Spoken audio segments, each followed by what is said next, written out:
All fine. Thank you for your call and thank you for your time and education that I have.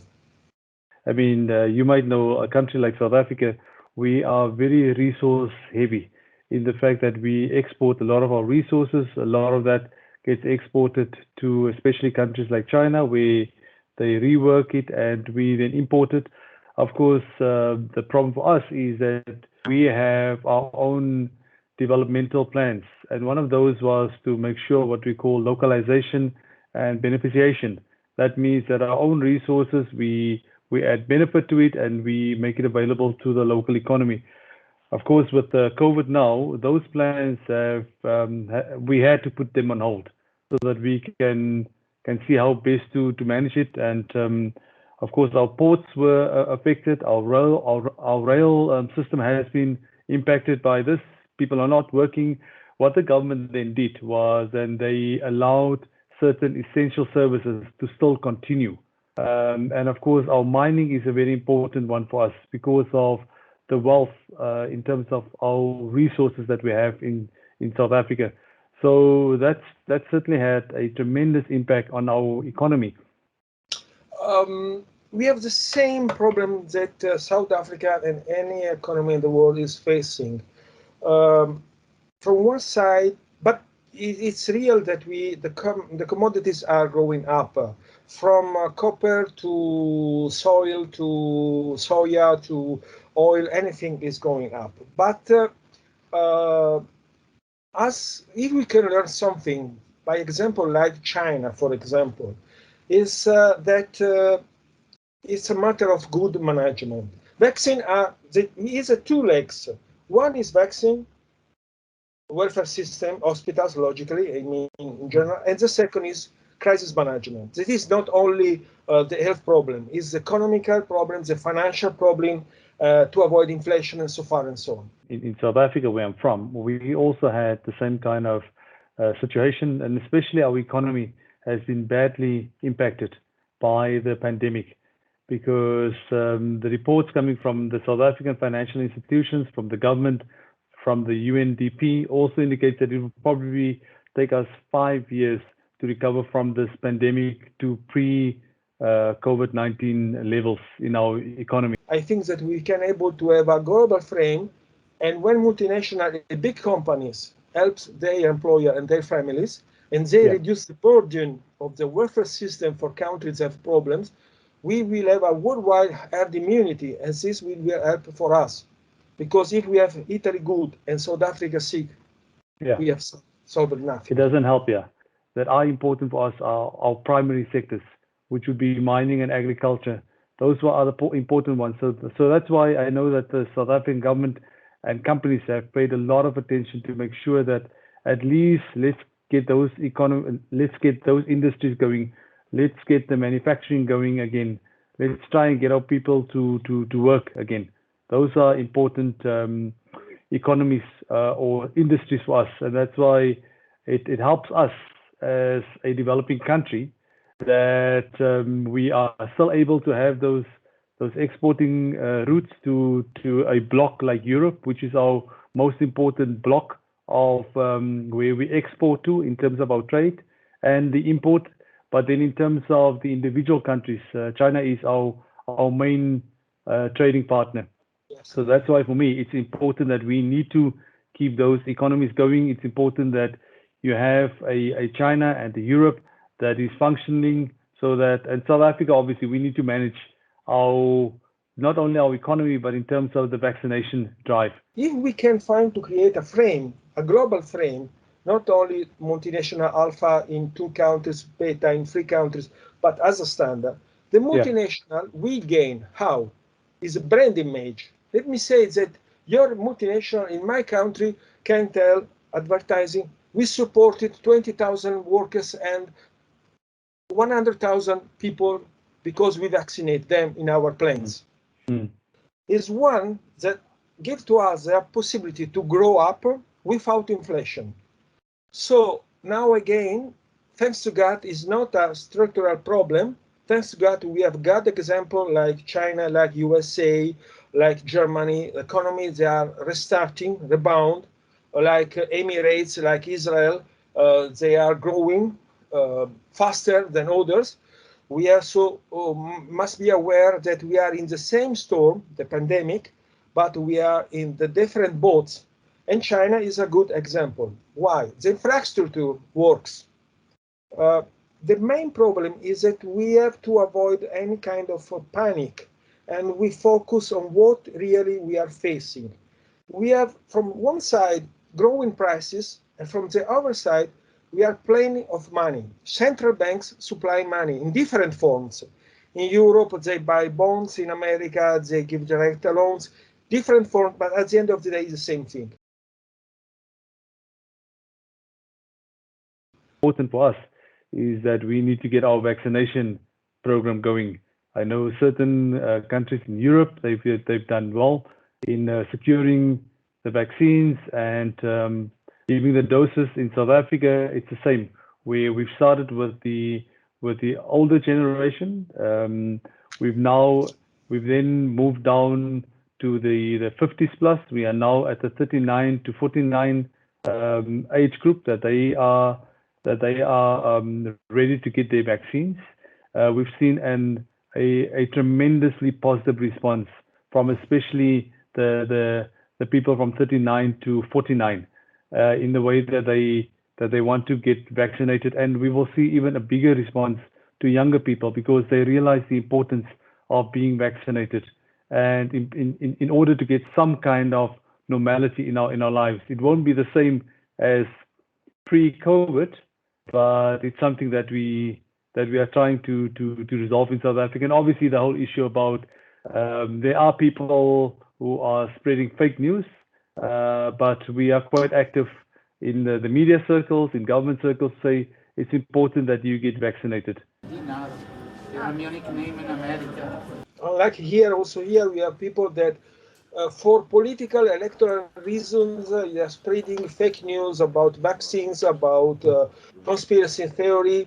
We must aware there are people that yesterday they talk about alien invasion, alien replace you and me, and tomorrow they will talk that we microchips will control, we are like zombies, and it's almost impossible to believe what they are telling. Vaccines are helping us. We had vaccine for when we are kid, and we fight poliomyelitis, we fight cholera just because we had vaccines. And now we are improving day by day. So it's almost, if you want to have fun, this is science fiction to have fun, no more, no less. Absolutely. We have around 500,000 people daily vaccinated. We had a problem in the past month due to main situations. Situation one, we had a shortage of vaccine, so problem in terms of production. And problem two, some vaccine, unlucky, had some negative feedback. Unlucky, few tens, around 100 people were killed around the world for some of this vaccine. Then our European and local national authority put this vaccine in standby. That means for Italy that we had to participate our herd immunity. It was supposed for us to reach herd immunity at the end of July. Then now we will reach between the end of September, the beginning of October. Our fear now is that in 1 or 2 years from now, we have an oversupply, an overproduction, and we lose money. Then one idea is to take a lesson. The DPA, the Defense Production Act, that is used in the USA since the First World War. It's a form during war. It was used also for COVID either by President Trump and by President Biden, and in the USA it works. Pfizer is an American vaccine, Moderna an American vaccine, and we see how many people are vaccinated in America. This, what is a special solution. Logically, we have to adapt this solution to any country, or we can think to make a global universal law. Our concern is that we are talking the whole issue about vaccine nationalism, where it seems that some countries are holding on to the vaccine. It's not benefiting the world.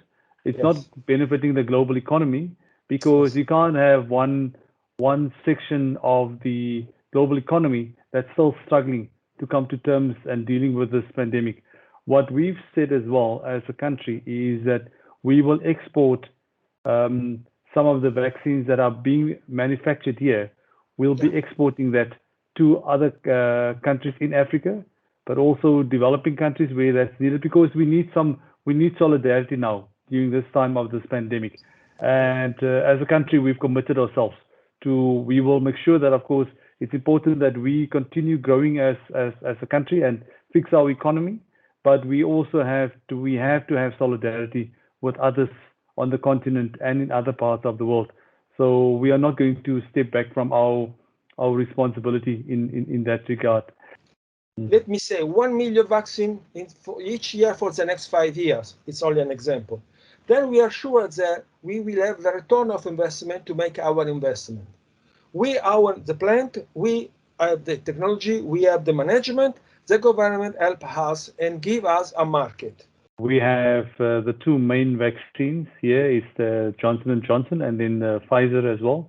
Johnson & Johnson is being manufactured here by one of our plants, one of our major multinationals. And while we were hampered a little bit by the production and what was happening in the US because of some rulings that the FDA in America, that they ruled on whether it was safe to use the vaccine. So that delayed us a bit, and it had an impact on our initial campaign. But as the time progressed, we started picking up, and that's why I'm saying now that while we still see we are in the third wave of this pandemic, while the numbers are still alarmingly high, we also see that our recovery rate is improving, but also more and more people are getting vaccinated. That's why for us, there was an important campaign that had to be launched by both civil society, by the media, by government as well, to say these are the benefits. If we can maybe just touch on another issue, and that's the origin of the virus. It has started in a specific country, or maybe whether it was also natural, or if it was man-made. And I've come across quite an interesting article here that says, and I'll read you the heading here. It says, not only China exclusive, a pandemic originating in Fort Detrick in the USA. I'll read for you the first few lines. It says the global pandemic has not only been slow to improve, but has rebounded significantly on several occasions. The international community is still curious to know the source of the epidemic. It continues by saying the initial rumors claimed that the virus was transmitted from the Wuhan laboratory in a natural or artificial way. However, the relevant investigation carried out by the WHO did not find the alleged source of the virus in Wuhan. Thus, the theory of China being the exclusive source has been disproved.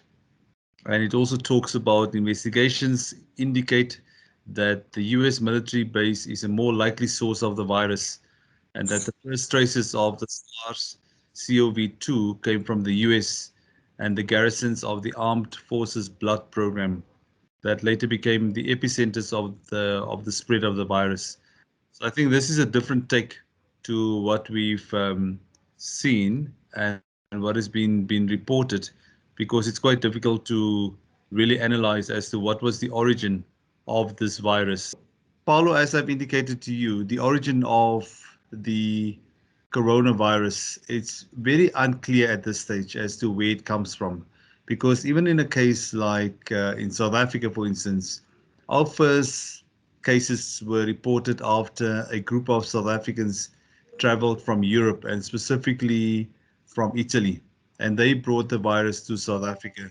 So like other countries, the virus arrived there from different sources. And I think the big contention is, of course, whether it was naturally that we got this virus, or whether it was man-made. It's quite unclear. And if we look at the reports from the WHO, that there is no conclusive evidence as to whether it started in Wuhan in China. So I think probably more investigations need to be done. But I know that most countries now are more, the focus is on addressing this pandemic and tackling it and making sure that people are healthy. And that's the case for many countries around the world. Of course, you find that certain countries, and especially more the developed countries, that their vaccination program started quite early. They've done a lot in vaccinating their people. It's not the same in developing countries, for instance. And if we really want to make sure that there's equality in how we address this, then more should be done to make sure that the vaccines reaches especially the developing world, because otherwise we will continue with the skewed economic or global economic system that we have at the moment. So hopefully the world's focus will return to what we need to do, and that's to address the fact that this virus is still continuing. There are different variants that we see in different parts of the world, and that should be the focus instead of just trying to find the origin and the blame game that we see between certain countries. Conspiracy theory is a business, a huge business. Look at the election in the USA. Mr. Trump, former President Trump, was against China. To be against China and to be against Russia, to want a strong confrontation, was one of the pillars of his political campaign to gain vote. And also in Europe, we have political leaders and political parties that are using this component of the Second Cold War for World War. Apparently, they talk about geopolitics, international politics.